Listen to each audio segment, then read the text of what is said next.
Salut à toutes, salut à tous, c'est Boris pour Rue du Jeu. Je suis avec Vincent, ça faisait longtemps. Vincent, comment vas-tu? Ça va bien, toi? Ah bah ça va super, je suis content.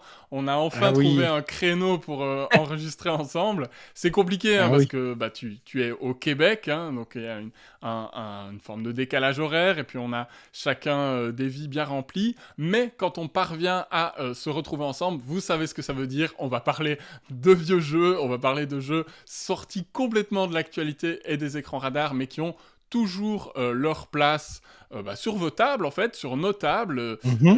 Ce coup-ci, Vincent, à chaque fois, tu viens un peu avec un concept. On va chacun présenter à l'autre un auteur méconnu. On va retracer rapidement, hein, mais en échangeant, en ping-pong, à travers quelques œuvres marquantes. Qu'est-ce qui fait le style de cet auteur? Quelles sont les pistes d'explication qui font que peut-être ces jeux sont un peu moins mainstream? Et qu'est-ce qui font surtout que on pense que ces jeux sont marquants et devraient être joués par un maximum de monde.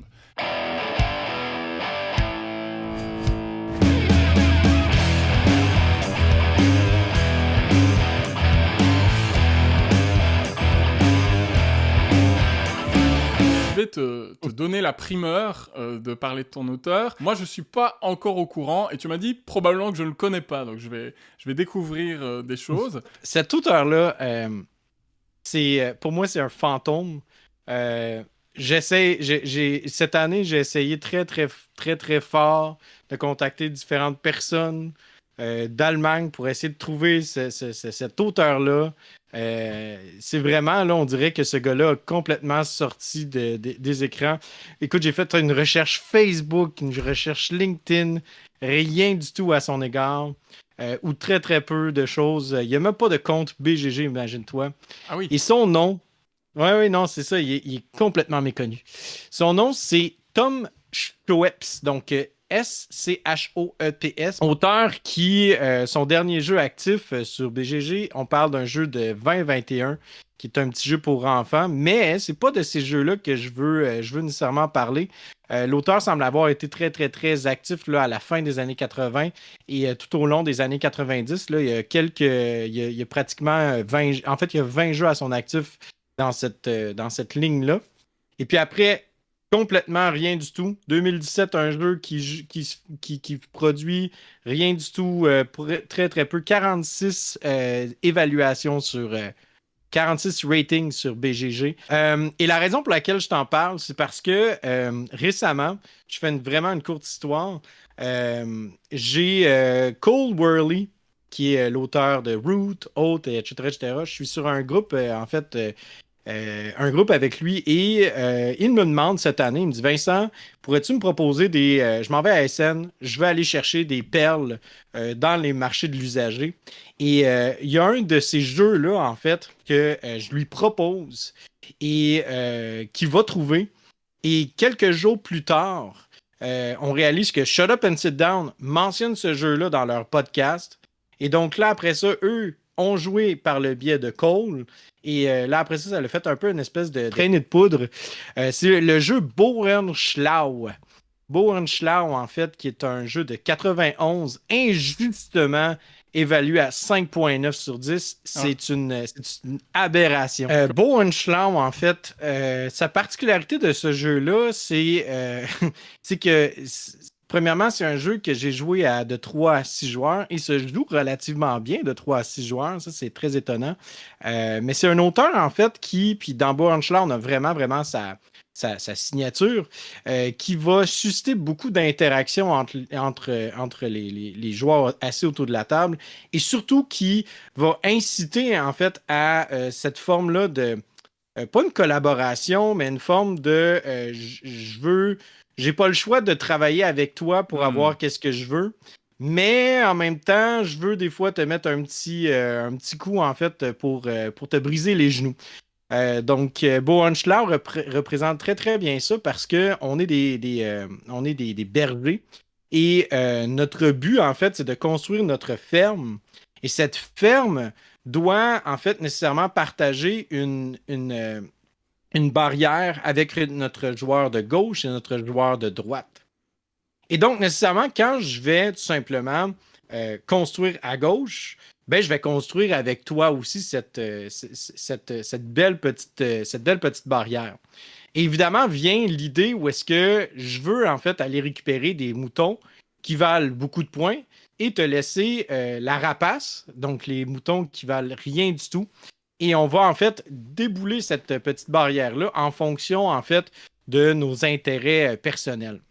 Mais c'est pas tout en fait, c'est pas que le jeu en fait, parce que vous voyez qu'il y a des moutons qui ont différentes valeurs, donc de 1 à 5 et un mouton noir de -3.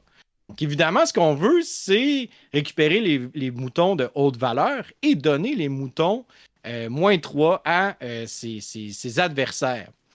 Le problème, c'est que quand on veut placer des moutons sur le jeu, seule une seule personne sait quelle est la valeur du mouton parce qu'elle est face cachée quand on l'installe et c'est celui qui a posé le mouton. Et donc, vient ma question en fait, si toi, tu as décidé, Boris, d'installer un mouton -3 près de ma ferme, particulièrement sur un petit espace qui aurait 2 ou 3 mouettes ou goélands, parce que ces espaces-là valent x2 ou x3, ou tu as placé quelque chose de très très fort et tu veux que je le déplace. Parce que moi, une fois que j'ai ce petit jeton-là, je pourrais décider tout simplement soit de le retourner où il est, et puis, je fais face au choix que tu te fais. C'est-à-dire, tu m'as donné un bon mouton, tant mieux. Tu m'as donné un mouton de la peste. Ben, écoute, je suis obligé de gérer. Ou je pourrais décider d'appeler le chien et de te l'envoyer, en fait, ou l'envoyer à un autre joueur. Et à ce moment-là, je le déplace où je veux sur le plateau et on le retourne. Puis, advienne que pourra. Soit que j'ai flanqué un -3 au visage d'un autre joueur, ou soit que je lui ai donné un très, très bon mouton. Là, je te vois rire. Je te vois sourire. Tout est une question de lire les intentions de l'autre et ce qu'il t'a fait. Et donc, j'imagine qu'il y a beaucoup de bluffs et de discussions animées autour de la table. Oui, oui, écoute, puis c'est drôle.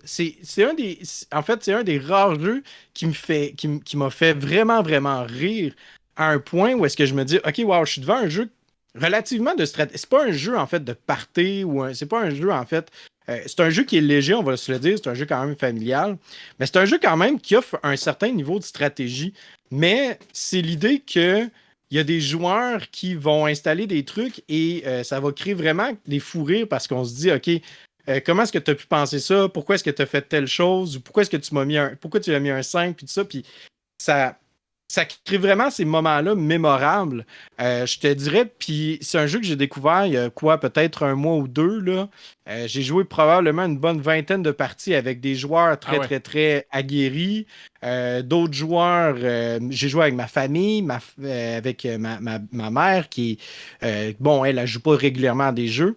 Et tout le monde y a trouvé son compte, là, somme toute. Là. Puis c'est un jeu qui est quand même rapide, puis qu'une fois qu'on joue une partie, qu'on finit la partie, on se dit, OK, on va en faire une immédiatement, là, tout de suite immédiatement, parce qu'on se dit, on veut réessayer le truc. Et ça fonctionne vraiment bien. C'est vraiment un scandale que ce jeu-là soit évalué à 5,9 sur 10, comme je te dis. Parce que c'est un jeu qui pourrait très très bien être édité aujourd'hui. Pour être classique, en fait. Oui, exactement. Exactement. Très typique familial, avec plein de belles décisions aussi. C'est pas un jeu, je pense, qu'il faut pas trop prendre au sérieux, au sens où est-ce que c'est un jeu assez familial. C'est pas un jeu où est-ce que la victoire est un truc qu'il faut à tout prix. On cherche à gagner, oui, mais beaucoup d'éléments en fait très interactifs qui font en sorte que tu n'as pas nécessairement beaucoup de contrôle, surtout aussi la partie, l'élément en fait de bluff. Oui, il y a du chaos, mais qui est positif parce que c'est du chaos qui dépend en fait des autres joueurs et de ce qu'ils ont décidé. Et donc, ça te donne des bonnes raisons de t'énerver, de vouloir te venger ou de vraiment essayer de sonder l'âme de l'adversaire en profondeur. Moi, j'aime quand c'est comme ça, mais je sais que oui, certains Eurogamers, certains joueurs, joueuses experts vont être complètement allergiques à ce genre de sensations. Et il y a aussi un biais avec les notations Board Game Geek. On sait que déjà, plus le jeu est vieux, plus c'est compliqué. Et ensuite, que dès qu'on s'éloigne vraiment des gros jeux avec des grosses figurines ou alors des gros jeux experts qui tâchent, qui ont des kilos de règles à la Lacerda, les notations ont tendance à aller plus vers le bas. Donc voilà, évidemment, il faut prendre cette notation-là avec des pincettes, et c'est aussi le but de ce genre de vidéo, c'est de remettre au goût du jour des trucs qui sont pas mis en avant par les canaux mainstream de diffusion. J'ai joué avec plein de types de joueurs, puis on a eu vraiment du plaisir, là, somme toute. Un superbe jeu, et là, présentement, ce qui est drôle, c'est que moi, j'ai récupéré ma copie là, pour à peu près 20$. Là, présentement, les copies ont été complètement... Le Geek Market s'est vidé là, complètement depuis le dernier mois, là. Oui, écoute, c'est incroyable. Là, depuis septembre, là, en fait, il y a 6 copies vendues, puis après ça descend à avril 2022, là, la dernière vente. Là. Donc, puis là, après ça, si tu vas voir sur Ocasio, ça va être la même chose probablement. Voilà, donc, enfin, bref. T'es un influenceur, hein, en vrai. Un peu plus corsé au niveau de la stratégie. À ce moment-là aussi, dans son pedigree de M. Schweppes, on a un autre jeu qui s'appelle Ek Im Kapfenteich. C'est le genre de peinture que mon père aurait dans sa cabane au fond de la forêt. Oui, c'est un poisson qui bouffe un autre poisson, c'est ça? Et puis ce petit poisson-là bouffe un petit... Oui. Donc, selon toi, que va être le sujet de ce jeu-là? C'est un jeu sur la chaîne alimentaire des rivières, des cours d'eau, j'imagine. On va avoir différents types de poissons, et il va falloir faire en sorte que son espèce survive ou ce genre de choses. J'imagine qu'il va encore y avoir cette interaction assez forte, et on va pouvoir se faire bouffer par les autres et bouffer les autres. Exact. En fait, à sa plus simple forme, l'idée, c'est que tous les joueurs, on représente une famille de brochets, et l'idée, c'est que nos brochets doivent se nourrir de carpes. Ces carpes doivent se nourrir d'escargots. Et une fois que la carpe et le brochet sont bien nourris, ils peuvent se reproduire. Dans le jeu, en fait, c'est que la carpe est un poisson qui est neutre. Donc, tous les joueurs peuvent déplacer les carpes pour aller manger des escargots. Une fois que l'escargot est mangé, la carpe bien remplie peut maintenant aller se déposer dans un nid de carpe où elle pourra se reproduire. Et une fois qu'elle se reproduit, ben, tant mieux, à ce moment-là, ça permet aux joueurs d'aller se nourrir, d'aller nourrir un de leurs brochets, et puis ben, par la suite, s'en aller dans un des nids et se reproduire. Mais voici la petite... il y a 2 twists intéressantes, ben, plusieurs twists, mais 2 en particulier qui sont très intéressantes et qui amènent un gros lot, en fait, de réflexion et de ce genre d'interaction-là que je parlais tout à l'heure. C'est-à-dire, la première règle, c'est que toi et moi, Boris, on est capable de pouvoir reproduire ensemble des brochets de notre couleur. Donc, j'ai le ventre plein, t'as le ventre plein, on se retrouve ensemble, merveilleux, on produit un nouveau brochet, et maintenant, ils sortent, et une fois qu'ils ont copulé, on peut aller rechercher d'autres carpes. La deuxième chose qui la petite twist aussi qui amène ce genre de petit coup de couteau en dessous de la ceinture, c'est que les carpes se reproduisent, et pour savoir le nombre de carpes qui seront reproduites, on lance un D6. Et donc, il faut qu'il y ait toujours un minimum de 4 carpes en jeu. Et nécessairement, si par exemple, on s'en va, on fait cette copulation-là de carpes, il n'y a une seule carpe qui sort de là, ben malheureusement, un seul d'entre nous, un seul des joueurs autour de la table, va pouvoir se nourrir. Il va pouvoir être en bonne position, attendre qu'il y ait une nouvelle copulation de carpes, et suite à ça, qu'il puisse y avoir d'autres brochets qui se nourrissent. Et tout est une question vraiment, là, c'est hyper serré. Ce hasard-là, au fait, au départ, j'étais un peu mitigé à me dire, est-ce que le dé devrait être changé? Est-ce qu'on devrait, en fait, mettre un dé modifié avec des 3, des 4, des 5 ou des 6 seulement? Mais avec réflexion, non, parce que c'est vraiment un jeu qui se situe dans une forme de simulation de reproduction de chaîne alimentaire. Et il faut apprendre à gérer ce genre de situation-là qui peuvent émerger.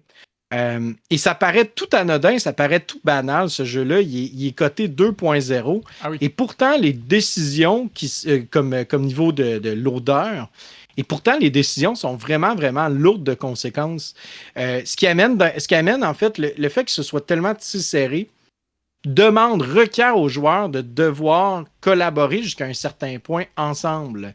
Et vient aussi un moment où est-ce qu'on décide de, en bon québécois, tirer la plug, puis ben décider que bon, c'est fini notre alliance, on la met de côté, puis ben tant pis pour toi, moi je continue à faire mes trucs. C'est vraiment un jeu qui est, c'est une expérience qui est hyper intéressante, hyper enrichissante aussi. On voit le lien de parenté avec le jeu que tu as présenté juste avant, hein, le côté un peu shared incentives, donc ouais, objectifs en commun, on doit évoluer ensemble, on doit se servir les uns des autres. Ici représenté thématiquement par la chaîne alimentaire, cette idée qu'il y ait des pions neutres qu'on puisse tous déplacer, moi je trouve ça toujours très intéressant parce que tu peux avoir une forme d'inertie pendant un moment où on n'y touche pas trop et puis d'un coup tout le monde va se précipiter dessus. Et puis ouais, ce hasard thématique qui va forcer à se réadapter. Je peux comprendre qu'il soit déroutant au premier abord, mais je pense que c'est ça qui peut faire aussi la rejouabilité, tu sais, un terme qui a été beaucoup dévoyé, qui a perdu un peu son sens, hein. Aujourd'hui, on parle de rejouabilité comme d'un argument marketing, commercial, sur les Kickstarter, sur les jeux à scénario, de dire « Ah, il y a 200 scénarios, c'est hyper rejouable ». Non, moi j'appelle ça de la variabilité, et c'est à ne pas confondre avec la rejouabilité, qui va dépendre en fait souvent des joueurs et des joueuses autour de la table, de leur attitude, et qui va faire qu'à partir d'un jeu très simple comme celui-là, tu peux avoir une multiplicité de configurations possibles, de réactions possibles, de façons de s'approprier ces règles très simples possibles. Et ça devient en fait des espèces de bacs à sable, de laboratoires à ciel ouvert sur ta table où tu vas voir comment, à partir d'un schéma très simple, les personnes vont interagir entre elles, vraiment au sens premier du terme.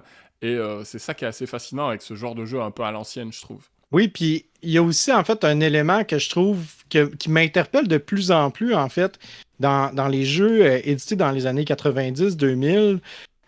C'est l'idée aussi que cette forme d'incertitude-là, puis le fait que tu ne contrôles pas tout à 100%, que ça n'a pas cette forme, cet aspect de puzzle-là, mais que ça a vraiment cet aspect d'expérimentation puis d'expérience autour de la table. Pour moi, en fait, l'idée, puis il y avait quelqu'un qui disait ça, et je trouvais ça très interpellant. La victoire devrait être vue comme une mécanique parmi tant d'autres, au sens où est-ce que ça devrait pas être un but ultime, c'est juste un moyen pour arriver à expérimenter le jeu d'une façon très diverse. Puis au final, que je gagne pas, devrait pas venir interférer dans mon niveau de plaisir. Ça devrait venir au contraire me donner envie d'explorer davantage. Oui, je vois l'idée. La victoire comme un objectif que tu te fixes pour t'engager dans la partie, en fait, comme un vecteur pour faire que tu adoptes des comportements ludiques et que tu t'adaptes et que tu réfléchis, etc. Et à l'arrivée, c'est pas ça qui est générateur de plaisir. C'est pas comme si l'heure que tu avais passée à jouer, si t'as pas gagné, pouf, ça annule tout ce que tu avais vécu avant. Je trouve ça intéressant. Alors ça rappelle le vieil adage un peu tarte à la crème, hein. L'important, c'est pas la destination, c'est le voyage. Mais en vrai, c'est ça. Et c'est pour ça que moi, j'ai du mal à comprendre les personnes qui sont mauvais perdants ou quoi. C'est que à l'arrivée, on s'en fout. La victoire est juste un moyen de nous motiver, de nous mettre en route, de nous mettre en branle dans cette expérience-là. Surtout, en fait, de voir le jeu non pas comme un générateur, en fait, de performance, mais vraiment d'observer le jeu de façon de façon un peu distante en se disant « Regarde qu'est-ce qui se passe présentement, c'est vraiment fascinant. » Et dans Kim Tide, je me souviens de ma première partie, c'est de constater vraiment à quel point que ce jeu-là représente hyper bien l'écosystème parce que tous les joueurs vont diriger leur carpe autour, leur brochet, pardon, autour d'un nid de carpe dès qu'on constate qu'il y a probablement en fait une copulation qui s'en vient. Et là, dès qu'il y a cette copulation-là qu'elle est effectuée, certains poissons ont mangé et d'autres non. Et là, ces autres poissons-là qui n'ont pas mangé vont se diriger naturellement vers l'autre nid de carpe, puis qui vont essayer d'aller le manger, d'aller récupérer quelque chose à manger. il y a vraiment cet élément-là, en fait, qui est hyper organique dans le jeu, puis qui rend l'expérience intéressante parce que tu dis, wow, OK, on est vraiment devant cet écosystème-là, littéralement. Et surtout, c'est un jeu qui dure 60 minutes, puis c'est vraiment un 60 minutes, là, je veux dire, on pourrait refaire 2 parties, une à la suite de l'autre, expérimenter le jeu de façon complètement différente, avoir une petite mort qui est hyper frivole, qui devient très, très, très, qui copule à fond la caisse. Versus un autre moment donné où est-ce que c'est la manne dans le désert. Là. C'est rare, c'est difficile. Finalement, tout le monde est à la même enseigne, tout le monde est dans le même bateau face à ces tirages de dés. Et du coup, ouais, c'est ça qui va transformer l'expérience, en fait. Oui, c'est ça, exactement. Puis encore une fois, ironiquement, ce jeu-là, je l'ai recommandé à Cole et là, finalement, ça l'a fait encore une traînée de poudre. Plusieurs copies ont été vendues à SN. Puis c'est drôle parce que certaines personnes se rencontraient et disaient attends un peu, comment ça t'entends parler de ce jeu-là? Puis ça, bref, c'était vraiment, vraiment intéressant là, de voir qu'il y avait un renouveau par rapport à ces jeux-là. Puis comme je dis, en fait, c'est ça, c'est que c'est une expérience de jeu, mais tout à fait intéressante, puis qui m'a fait rappeler un peu les Splotters là, dans cette interaction-là, dans cette fluidité-là du mouvement. Il y a un petit côté bus. Oui, exactement, ouais. C'est ça. Oui, vraiment.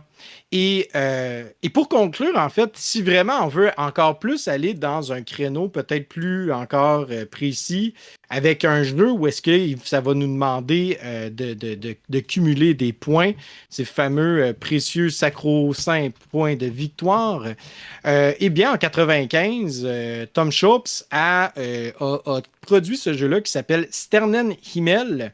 En français, c'est le ciel étoilé. Et encore une fois, un jeu hyper malin, hyper brillant, très interactif, où est-ce que les joueurs, en fait, vont aller, c'est plus abstrait, je dirais. On a des petits jetons qui représentent des étoiles. Et sur le plateau, on n'a pas un plateau de jeu, mais on a plusieurs constellations. Et l'idée, c'est d'installer ces petites étoiles pour être capable d'aller chercher une forme de une majorité et ainsi récupérer des points de victoire. Mais voici voici ce qui est vraiment, vraiment intelligent dans ce jeu-là et ce qui fait encore la signature de Tom Schweppes, c'est qu'on ne veut pas être le premier on ne veut pas avoir la majorité, on veut être le deuxième parce que le premier va aller récupérer l'entièreté des points. Donc, par exemple, une constellation va t'amener 9 points, tiens. Le deuxième va récupérer 6 points de victoire et les autres vont récupérer 1 point de victoire par étoile qu'ils avaient sur cette constellation-là. Mais ces points de victoire proviennent du joueur qui a gagné la première position. Ah. Donc là, c'est bien beau que je gagne 9 points, mais je t'en donne 6. Donc là, vient ce celle-là où est-ce qu'on veut pas trop, en fait, s'investir sur une des constellations. On veut essayer d'être le plus nerd possible. Et puis, ben, on veut installer aussi de manière intelligente nos différentes étoiles. Il y a ce décompte-là dans Shaina de Shacht, qui est ensuite devenu Iwari. Oui, exactement. C'est vrai, tu as raison. Ce décompte de points, c'est très intéressant. Ça crée vraiment une tension parce qu'il y a beaucoup de tempo en fait. Tu vas attendre de voir ce que les adversaires vont faire pour t'adapter, grappiller des points, ne pas trop leur en donner, etc. De façon très simple, ça twiste complètement le feeling du jeu de majorité où d'habitude, plus t'as de pions, mieux c'est. Et là, c'est beaucoup plus technique. Et justement, en fait, pour venir recalibrer le tout, c'est que sur ta constellation, tu vas avoir des étoiles, des endroits où est-ce que tu peux tourner ton jeton en fait à l'envers, ce qui fait en sorte que tu as des pions qui sont des bluffs, mais tu as aussi des pions en fait qui sont des trous noirs. Et le trou noir, qu'est-ce qu'il va faire? C'est qu'il va en fait aller retirer les pions qui sont autour de ce dernier, qui ont une connexion directe avec celui-ci. Donc ça fait en sorte aussi que je peux installer en fait un trou noir à l'envers. Les joueurs peuvent installer leurs pions autour croyant que bon, ils vont aller récupérer un certain nombre de points, puis finalement, ils se font retirer l'entièreté de leur pion par mon trou noir, ou tout simplement, moi, je peux bluffer, mettre un pion de très, très haute valeur. Tu as aussi un pion de x2 qui vient multiplier par 2 tous les pions qui sont adjacents. Donc, tu as vraiment beaucoup d'éléments qui sont hyper malins dans celui-ci. Et comme je dis, c'est peut-être un peu plus traditionnel comme jeu, tout en ayant ces quelques petits twists qui vont vraiment, vraiment donner une saveur très intéressante à Sternen Email. Et je dirais que c'est un de mes jeux, en fait, présentement, que j'aime beaucoup sortir. Donc, il est 30 à 45 minutes. Il est hyper rapide.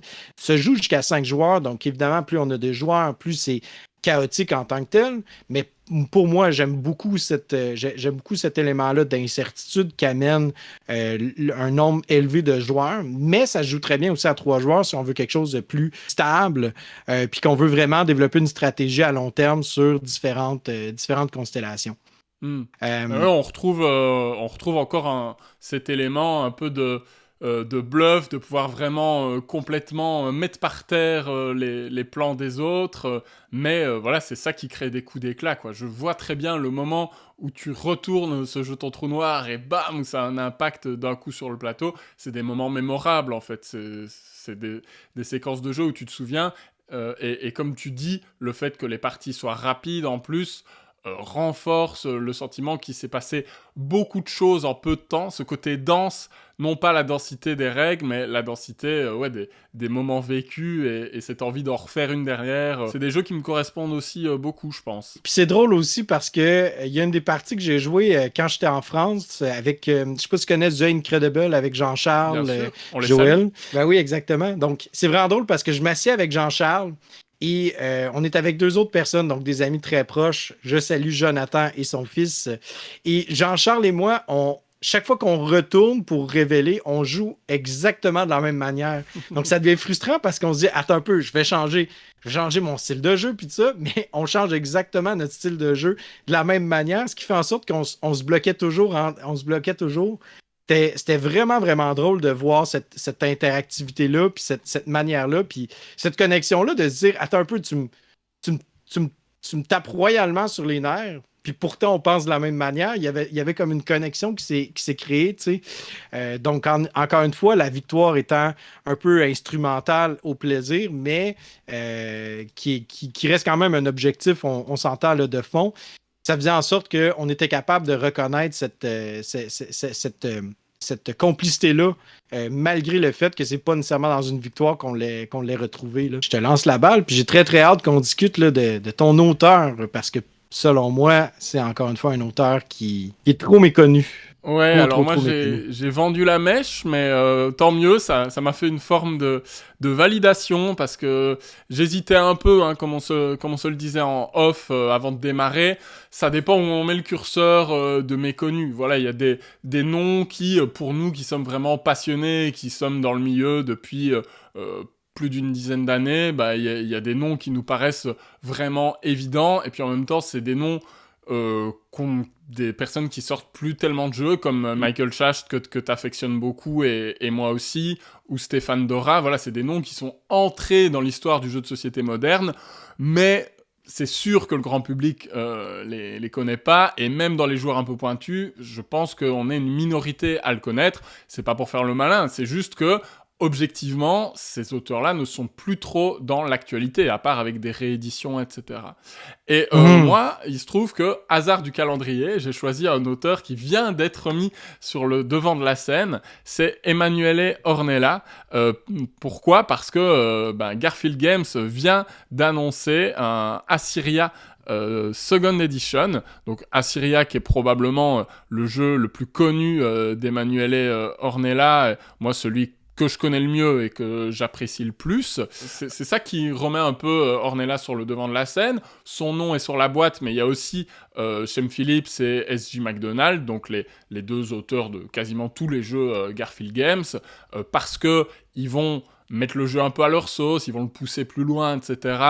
J'attends de voir, hein. Moi j'aime la pureté d'Assyria, on va en reparler, mais en vrai, si on veut ouvrir le jeu à un public un peu plus large d'Eurogamer je pense que c'est une bonne chose qu'on lui ajoute quelques éléments, parce que pour les joueurs d'aujourd'hui, il paraîtrait un peu sec. Alors, Emanuele Ornella, qui est-il? C'est un ingénieur en informatique qui naît en 1972.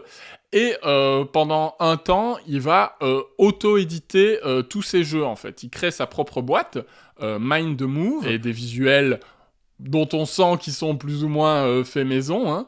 Et alors le pire, c'est son premier jeu, hein, Fantasy Pub. Là, c'est carrément indigent, la tronche de la première édition de Fantasy Pub. Mais le jeu sera repris plus tard dans une version un petit peu plus sympa, avec un dragon qui a une bière.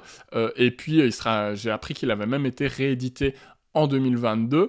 Ornella, moi je le définirais un petit peu comme le designer du dilemme. C'est-à-dire que dès son premier jeu, Fantasy Pub, qui est un jeu assez léger, où on a des créatures fantastiques qui évoluent dans un bar, il y a des elfes, il y a des nains, etc. Le but, c'est de picoler le plus possible et de parvenir à faire sortir son personnage du pub sans qu'il soit mis dehors. Donc il y a une espèce de tension entre le nombre de bières que chacun de tes personnages boit et sa possibilité à avancer, parce que plus t'es bourré, moins t'avances efficacement. Le gameplay de Fantasy Pub, c'est déjà du dilemme. C'est tu lances 2 dés et tu dois les choisir et les résoudre. Et t'as très peu d'actions disponibles, mais c'est à chaque fois, il y a un côté pousse ta chance, en fait. Est-ce que je continue de picoler avec ce personnage, quitte à ce que ça soit très difficile de le déplacer derrière,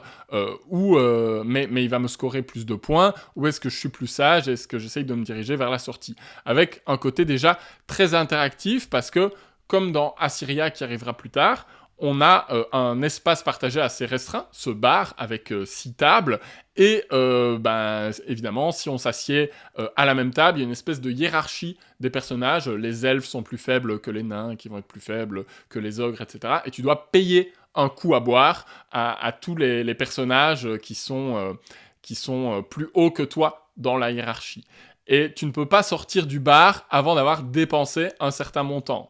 Donc voilà, il y a déjà tout ce truc de dilemme mélangé un peu à du pousse ta chance, à du placement, etc., qu'on va retrouver après dans ces autres jeux. Et surtout, une forme d'interaction entre les joueurs dans ce côté, un peu comme chez Tom Schweppes, hein, ce côté, on doit travailler ensemble pour avancer. On va retrouver ça ensuite dans ses designs futurs, ne serait-ce qu'avec Oltremare en 2004, auquel j'ai un petit peu joué. J'en ai fait 4-5 parties. Tu as joué, toi, à celui-là, Oltremare? Je le vois régulièrement passer.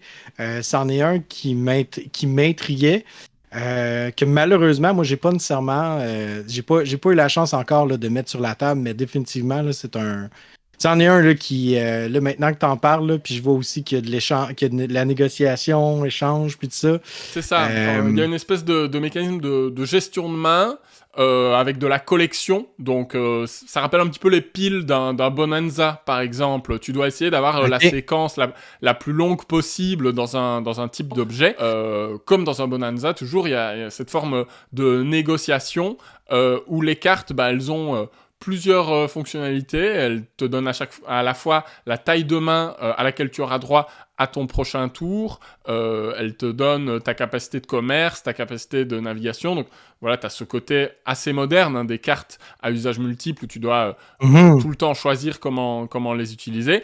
Mais ce qu'on ne voit plus du tout dans les jeux d'aujourd'hui, par contre, c'est le côté, on en a déjà parlé, hein, négociation, commerce, où on peut échanger des cartes à tout moment avec les autres, avec aussi un gros aspect négatif qui peut nous arriver sur la tronche, avec les cartes pirates qui peuvent s'insérer dans notre pile et nous mettre pas mal de pénalités. On retrouve ce côté un peu planification des déplacements, mais au sein d'un espace relativement restreint. Alors non pas dans la diégèse du jeu, hein, parce que c'est la Méditerranée, mais sur le plateau, il n'y a pas 10 000 emplacements où aller. On va vite se retrouver à se faire la course, etc. Et puis une forte interaction dans cette négociation.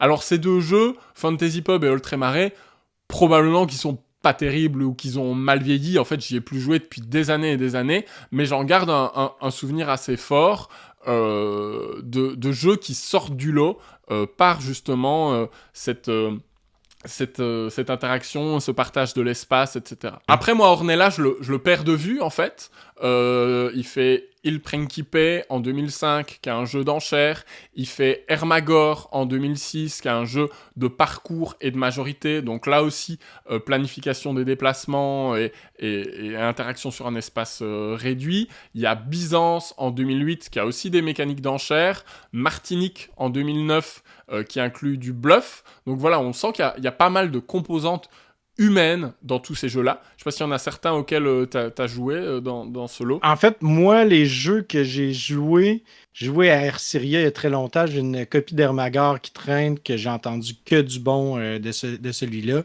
Le jeu que j'ai joué là, principalement là, depuis que j'ai vraiment, puis que j'ai un souvenir, là, c'est Okanagan, là, Valley of the Lakes. Okanagan, il m'avait un peu laissé sur... Mais tu vois, je pense que ça l'amène aussi cette réflexion-là à se dire, est-ce que les jeux ont mal vieilli ou plutôt est-ce qu'on est rendu ailleurs?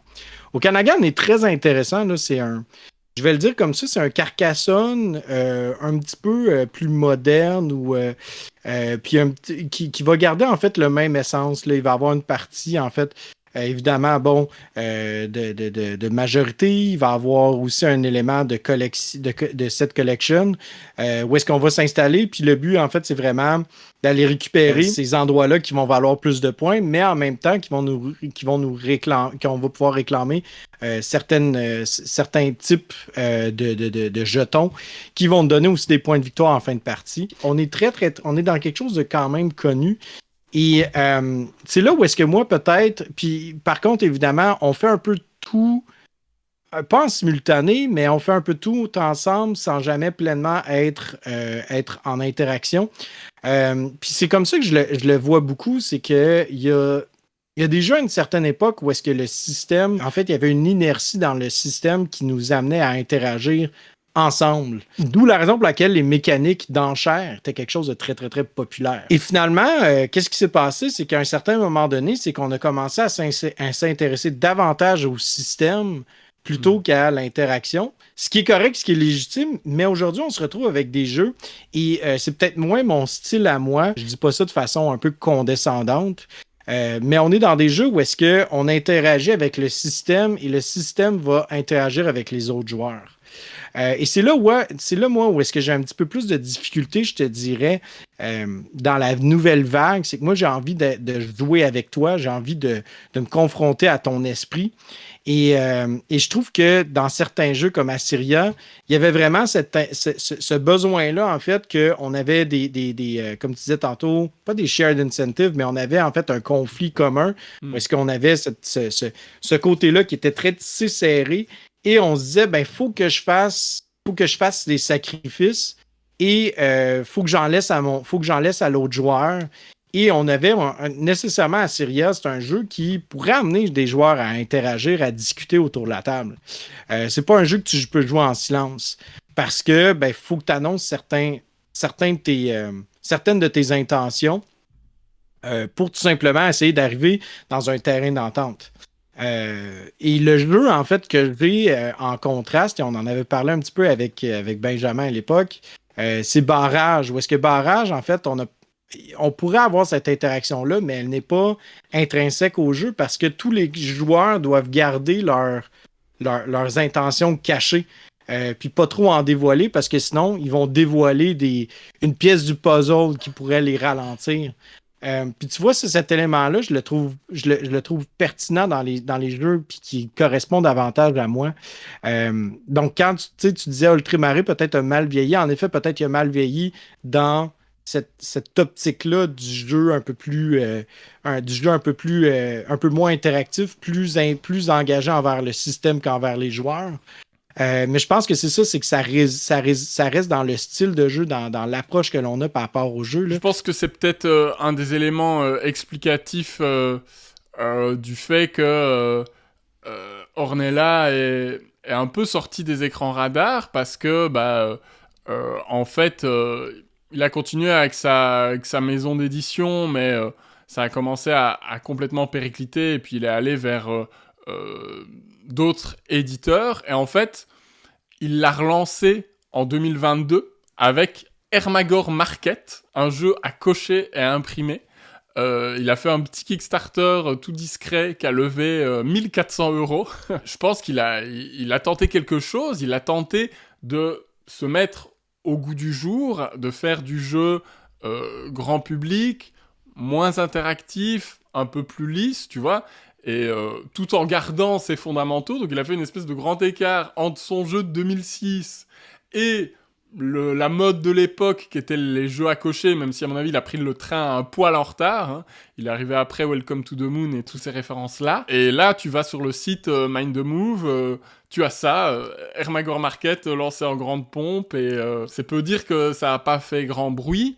Et voilà, je pense que y a une espèce de virage qui n'a pas été pris pour devenir un auteur dans l'air du temps, etc. C'est un virage qu'il avait tenté de prendre un peu avant, fin des années 2000 en fait, après Assyria, ouais, début des années 2010. Il part plus sur des petits jeux de cartes, très simples. Et c'est là où il a un peu le vent en poupe. Suite au succès d'estime, je pense, de Assyria chez Istari, qui est quand même une maison d'édition reconnue à l'époque, il va faire Oz, un petit jeu de cartes très simple dans lequel on récupère des colonnes de cartes personnages et objectifs, et c'est un petit peu point salade avant l'heure en fait, hein. Donc à chaque tour, tu vas choisir une colonne avec 2 personnages qui représentent les personnages du magicien d'Oz, et un objectif qui dit tu gagnes des points si t'es celui qui a le plus de Dorothée, ou machin, voilà, ce genre de truc. Tu perds 2 points par sorcière, mais tu gagnes 3 points par magicien. Et on retrouve un peu sa signature du dilemme, c'est que tu vas pouvoir garder que 4 objectifs visibles, et tu vas en récupérer 8 ou 9. Donc, à partir de la moitié de la partie, à chaque tour, tu dois renoncer à un objectif. Soit celui que tu viens de ramasser, soit un d'avant. Et donc, c'est très simple, mais à partir de là, on a vraiment un truc assez tendu, à la fois dans les choix, et puis il y a évidemment un contre-draft, hein, comme dans tous ces jeux ouverts de rivière, où tu vois les cartes que possède l'adversaire, et tu dois choisir, peser le pour et le contre entre lui voler, alors qu'elles vont peut-être te faire un peu moins de points, mais voilà, au moins tu l'empêches de lui scorer énormément, ou prendre les trucs qui t'intéressent un peu plus. Et puis il va faire l'année d'après un autre jeu, petit jeu de cartes très léger, Tea Time, qui est un jeu de collection vraiment très minimaliste, là sur le thème d'Alice au Pays des Merveilles, mais avec un twist où les cartes peuvent être soit côté normal, soit côté miroir, et la version miroir va annuler la version normale. Et puis à chaque tour, tu peux ramasser 1, 2 ou 3 cartes en ligne droite, en verticale, horizontale, diagonale. Et il y a ce scoring vraiment aux petits oignons où si t'as une carte, t'as 1 point, 2, t'as 3 points. À partir de 3, c'est rentable. Par contre, si t'as 0 carte d'une famille, tu vas scorer 5 points d'un coup. Si tu t'engages dans une famille, faut vraiment que tu sois sûr soit de collecter beaucoup de cartes, soit de l'annuler derrière avec des enchaînements de personnages normaux et personnages version miroir. C'est presque un jeu abstrait dans la dimension de blocage qu'il implique. Et là encore, dans un espace très restreint, hein, tu fais un carré de 12 cartes, de 16 cartes, etc. Et tu dois bien lire, en quelque sorte, les déplacements de ton adversaire qui sont équivalents à ses prises de cartes. Donc voilà, il a eu un moment de réinvention. Mais je pense qu'après il s'est perdu en route, quoi, notre ami Emmanuel. Je pense que ça revient aussi à une question, en fait. Pourquoi est-ce que les raisons derrière le fait qu'on produit un jeu, je pense que ça aussi, ça transforme un peu notre approche là, à l'extérieur de Kickstarter. Puis qu'on veut y aller de façon plus traditionnelle. Bon, les boîtes, là, je pense à Queen Games, par exemple, que eux, il faut que le jeu puisse vendre et qui coche des cases. Et encore une fois, ça peut être la même chose là, par le biais de Kickstarter. Très souvent, les jeux qui vont avoir du succès vont être ceux qui cochent toutes les cases. On parlait tout à l'heure là, de Shasht. On pourrait parler aussi de Dora et tout ça. Ce sont des auteurs qui, aujourd'hui, à l'époque, qui étaient très populaires, aujourd'hui ont beaucoup de difficultés à sortir en fait du lot, tout simplement parce que justement leurs idées sont un peu trop. Ils sortaient beaucoup de la masse, sortaient beaucoup en fait de l'ordinaire. Puis aujourd'hui, on les voit plus dans des jeux pour enfants. Pour certains d'entre eux. Je pense à Colovini là, particulièrement, que lui, c'est beaucoup recyclé dans des jeux pour enfants. Et pourtant, Colovini, c'est un auteur là, extraordinaire, selon moi. Mais c'est vraiment, vraiment, c'est particulier cette transition-là. Et pourtant, il y a encore des irréductibles gaulois comme toi et moi qu'on décide de vouloir mettre de l'avant ces gens-là. Pour revenir à Emmanuel Ornella, moi, je vais t'avouer, je ne cacherai pas, j'appréhende un peu la deuxième édition. Là. J'appréhende un peu comment est-ce qu'ils vont faire là, ce renouveau-là, ce revamp. Est-ce que dans le fond, la période du déluge va être un peu minimisée? Est-ce qu'ils vont agrandir le territoire? Je sais pas, on dirait que j'appréhende un petit peu, là, je te cacherai pas. Donc Est-ce oui, que tu as regardé un peu? tu fais référence à la crue dans Assyria qui est assez Oui, c'est ça. cruelle, sans mauvais jeu de mots, parce que dans le jeu, il y a 8 manches, et au bout de 2 manches, puis 3, il y a une crue qui remet un petit peu tout à zéro, parce que elle élimine toutes les maisons qui étaient situées sur le fleuve. Donc c'est vraiment intéressant à quel point on est tributaire des deux rivières, hein, du Tigre et de l'Euphrate, dans ce jeu-là, parce que voilà, tu vas avoir très envie d'aller te poser sur ces cases-là, sur les fleuves, voire même de relier les deux fleuves, parce que ça va te donner des chameaux, qui sont la monnaie du jeu. Et en même temps, toutes tes maisons qui sont là pour le court terme. Et il va falloir construire de nouvelles bases de ziggourats pour pouvoir repartir, etc. Et c'est vrai que ça, c'est pas très modern friendly, dans le sens où ça peut être frustrant, il y a un sentiment de revenir un peu à zéro. Tu peux aussi avoir des tours très très très compliqués, hein, dans Assyria, où si les cartes de nourriture sortent peu, tu vas vraiment galérer si t'as pas planifié, etc. La découverte peut vraiment être assez punitive. Et je pense aussi Mhm. qu'ils vont avoir envie d'y ajouter cette fameuse euh, variabilité slash rejouabilité dont on parlait en début de vidéo. Je pense qu'ils vont avoir envie de mettre des pouvoirs spéciaux. J'ai déjà vu qu'on allait débloquer des sortes de revenus, en tout cas qu'il y avait des icônes qui étaient visibles quand on creusait son plateau personnel, un petit peu comme dans un barrage, justement.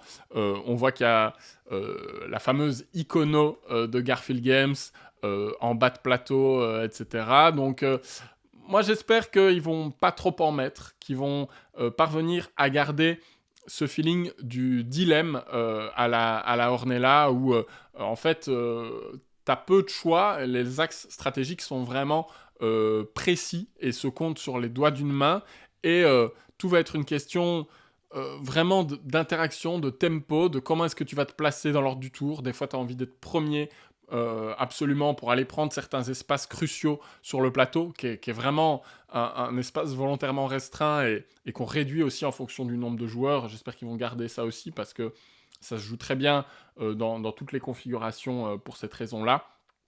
Mhm. Et je voudrais pas qu'ils détendent cet aspect-là du jeu. Et voilà, des fois, tu vas avoir envie d'être plus tard, parce que tu auras un peu plus de contrôle sur les majorités auprès des dignitaires qui font un scoring en fin de manche, au moment des crues, justement. Donc voilà, moi j'aime vraiment cette pureté dans le design, cette cruauté aussi.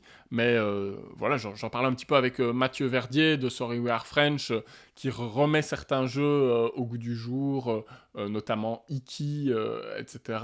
Voilà, il y a le jeu, tu ne pourrais pas le refaire tel quel aujourd'hui si tu as quand même un objectif commercial derrière, quoi. Si tu veux que ça Mhm. soit quand même un minimum un succès, et c'est vrai que l'inverse serait contre-productif, et que si tu aimes un jeu, autant le mettre dans les meilleures conditions possibles pour qu'il rencontre le public le plus large possible au sein de la niche déjà restreinte des Eurogamers. Ça va demander du retravail et des adaptations. Et c'est un peu le même débat qu'il y a eu avec Skyrise, qui a réimplémenté Metropolis. Voilà, ils ont mis plein de trucs Mhm. aussi avec, parce que c'est un Kickstarter, etc. Voilà, c'est ça, moi ça correspond moins à mes goûts, effectivement, et probablement au tien aussi, ce côté un petit peu moderne, des modules dans tous les sens, des règles un petit peu plus touffues, etc. Mais il faut accepter que ça plaît aussi à une frange importante du public, et faut pas faire les vieux grincheux, parce que nous, si on le souhaite, ben, on a toujours les vieilles éditions pour continuer à s'amuser. Exact. Puis je pense qu'aussi, comme tu dis, en fait, c'est pas de faire les grincheux, je pense que c'est de reconnaître un peu notre niche, nos préférences personnelles. Puis pour moi, c'est pas de faire un. Souvent, les gens moi, j'ai déjà eu des gens un peu. Puis souvent, on me traite d'élitiste, mais ce que je trouve ironique, c'est que je suis prêt à jouer à n'importe quoi. Je veux dire, Skyrise ou Unconscious Mind ou peu importe, tu m'installes devant, je vais jouer. J'apprécierai pas, j'apprécierai pas nécessairement certains éléments du jeu. Je vais quand même aimer ça parce que, bon, écoute, on joue à des jeux, là. Je veux dire, on n'est pas pris dans une guerre civile ou quoi que ce soit à essayer de survivre. On est quand même sur une table de jeu en train de boire une bière puis de se laisser aller le cerveau dans une activité purement ludique.